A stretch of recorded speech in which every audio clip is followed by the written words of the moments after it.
落水溪西螺大桥骹哦，秋天的时有规片的高只通欣赏，风景是真水。也毋过有民众为着要翕相，甲车驶入去时港变道，破坏防飞伞的设备，嘛真危险。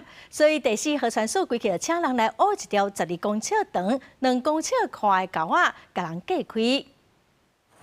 每年9月，规片官网开花，后壁是西螺大桥，配起来风景真水，今真侪游客来遮翕相。不过，这个民众直接甲车驶入去时港变道，甲边仔伫咧挡土甩的中草树仔底歹去。时港单位为着摆好车过，伫咧变道挖12公尺长、2公尺宽的土沟。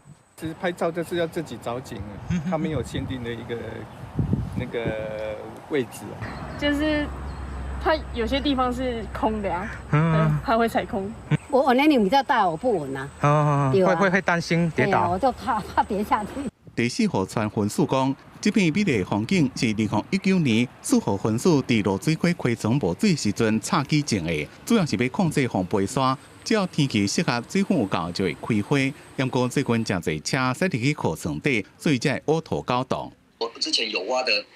那个有些土沟的部分哈，我们会再做适当的整理。毕竟最近民众如果台风哈，就是刚好在周末的时候，台风如果又进来，那民众如果到河床里面也是有危险问题。所以外面要放那个标志。西螺其实没有公布这个。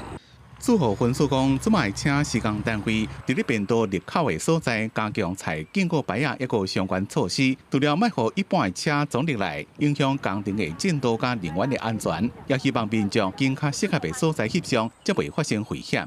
记者综合报道。